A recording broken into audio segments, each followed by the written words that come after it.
नहीं थे सिद्धार्थ पिठानी को। जो पूर्व मीडिया एडवाइजर रही सुशांत सिंह राजपूत की, वो ये कह रही हैं रिपब्लिक भारत से बातचीत में उन्होंने बड़े खुलासे किए हैं। वो ये कह रही हैं कि हम जानते तक नहीं सिद्धार्थ पिठानी को। अब सिद्धार्थ पिठानी को करीबी लोग जानते नहीं हैं। सिद्धार्थ पिठानी एकदम से कैसे पिक्चर में आ जाते हैं? सिद्धार्थ पिठानी को रिया चक्रवर्ती क्यों रखवाती हैं? सिद्धार्थ पिठानी का रोल किस तरीके से आगे बढ़ता है? ये वो बहुत बड़ी बातें हैं जो खुल करके सामने आना बाकी है। तो नंदिनी ने बड़ा खुलासा किया है। क्या कुछ कहा है उन्होंने इस खुलासे में, उस रिपोर्ट के जरिए समझिए।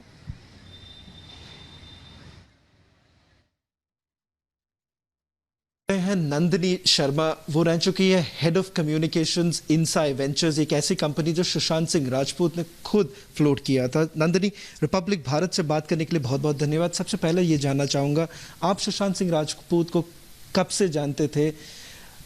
आप इनसाई के लिए जब आप काम करते थे तो क्या रिलेशनशिप था, वर्किंग रिलेशनशिप कैसा था? उन्होंने प्लान्स बनाए थे जहाँ पे वो एजुकेशन ऐप बनाना चाहते थे और उस ऐप में वो फ्री एजुकेशन और फ्री कंटेंट देना चाहते थे अबाउट इंजीनियरिंग स्टूडेंट्स के लिए और ड्रॉप आउट्स के लिए बेसिकली, क्योंकि उन्होंने खुद अपना इंजीनियरिंग मिड लेवल पे छोड़ दिया था टू मतलब एक्टर बनने के लिए। तो वो इसके अलावा स्पेस फिल्म बनाना चाहते थे और उस समय चंदा मामा दूर के एक मूवी थी जिसके ऊपर वो काफ़ी रिसर्च कर रहे थे और जिस पे वो काम करने वाले थे। उसके अलावा उन्होंने प्लान किया था एक किताब लिखने की, जो किताब वो मोदी जी को देना चाहते थे, मोदी जी से मिलना चाहते थे और डिस्कस करना चाहते थे नेशनल पॉलिसी के बारे में कि एजुकेशन को लेके वो क्या कर सकते हैं। और वो इस ऐप का कंटेंट और एजुकेशन को लेकर के, पॉवर्टी को लेकर के उनकी काफ़ी प्लान्स थी। अच्छी बात यह है कि जब हम लोग शूट पे थे या जब हम उनके साथ काम कर रहे थे और कितनी बार ऐसा होता था वो जब वो टाइप करते थे, एसेंशियली हम उनके साथ शूट पे इसलिए गए थे कि इनसाई के बारे में और जान सके, प्लानिंग समझ सके, साथ ही साथ इंस्टाग्राम प्रोफाइल वगैरह को भी मैनेज कर सके। पर वो कम्प्लीटली उनके हैंड में था। वो जब टाइप कर लेते थे, मेरे को बोलते थे आपको रिव्यू करना है, मतलब in a friendly way. I said what will I review as, मतलब मैं क्या रिव्यू करूंगी इसको। मतलब उनको पता होता था वो क्या लिखना चाहते हैं और क्यों लिखना चाहते हैं और क्यों लिख रहे हैं, और वो खुद ही करते थे वो चीज़। एक वो स्पेस फिल्म बनाना चाहते थे और दूसरा वो काफ़ी कैरेक्टर्स के ऊपर वो खुद का बायोपिक, उनके ऊपर बायोपिक्स बनाना चाहते थे जहाँ वो खुद वो प्ले करते वो रोल।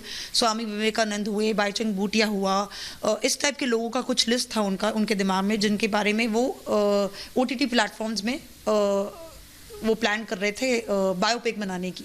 मैंने ना उनका कभी नाम सुना ना कभी देखा। ये तो जब से उनका जब से ये डिमाइस हुआ है और सैड मर्डर हुआ है रादर, तब से ये जो न्यूज़ पे फ्लोट हुआ है, तब से हमें पता चला कि ये कोई लोग हैं जो उनके आसपास थे। क्योंकि हम जब काम करते थे तो टीम बहुत डिफरेंट थी, वो अब टीम उनके आसपास भी नहीं है।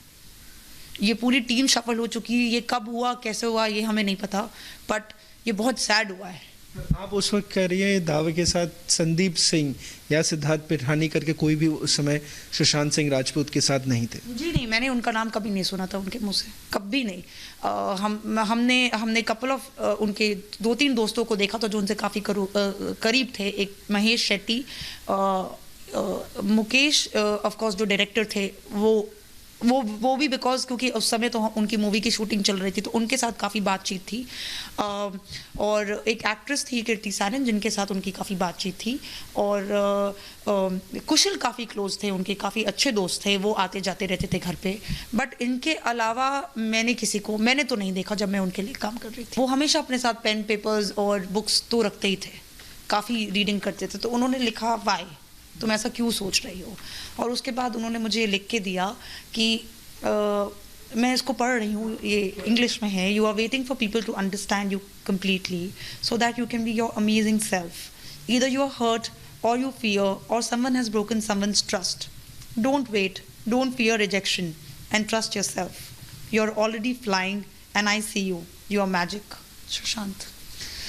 तो ये बहुत ये लेटर बहुत कुछ कहता है। एक तो ये कहता है कि वो किस तरह से लोगों को मोटिवेट करते थे और कितने पॉजिटिव इंसान थे।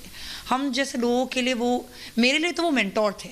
मतलब उन्होंने मेरे को लिटरली पुश किया कि मैं I could start on my own, कि आज मैं अपना कुछ कर पाई। और ये तब था जब मैं उनके लिए काम कर रही थी। ये इस इंसान के बारे में इट स्पीक्स वॉल्यूम्स। ये जब मैं उनके साथ, मैं उनकी कंपनी की एम्प्लॉय थी, तब उन्होंने मुझे बोला कि नंदिनी, अगर आपकी कोई ड्रीम्स है तो वो अभी समय है उसको फुलफिल करो। Don't let anything come in the way of your dreams. And इतना पॉजिटिव इंसान जो दूसरों को मोटिवेट कर सकता है उनके लो के समय, तो सोचिए वो खुद के साथ ऐसा कैसे कर सकता है। और वो काफ़ी इमोशनल और फैमिली ओरिएंटेड पर्सन थे। मतलब ये बहुत डिफिकल्ट है एक ऐसे इंसान के बारे में बोलना कि एक सडनली वो उठा एक दिन, जिसको इतने एस्पिरेशंस थे, जिसको देश के लिए कुछ करना था, देश के यूथ के लिए करना था, काफ़ी सारी पिक्चरें बनानी थी, काफ़ी सारे ड्रीम्स फुलफिल करना बाकी थे। वो अचानक से एक दिन अपनी जान ले लिया। मैं एक आखिरी सवाल आपसे ये करना चाहूँगा, क्योंकि काफ़ी लोगों ने इनके रिश्तों के बारे में बहुत कुछ चर्चा की है। उनके पिता के साथ, उनके बहनों के साथ काफ़ी सारी चीज़ें बातें की गई है। जब आप रहते थे सुशांत, उनके बहनों के बारे में, उनके पिता के बारे में उनका क्या कहना था? एक दिन जब हम उनके लैपटॉप पे पिक्चर्स वीडियोस देख रहे थे, वो काफ़ी इंथुजियास्टिक होकर अपने पिक्चर्स और लैपटॉप वो सारी वीडियोस दिखाते थे।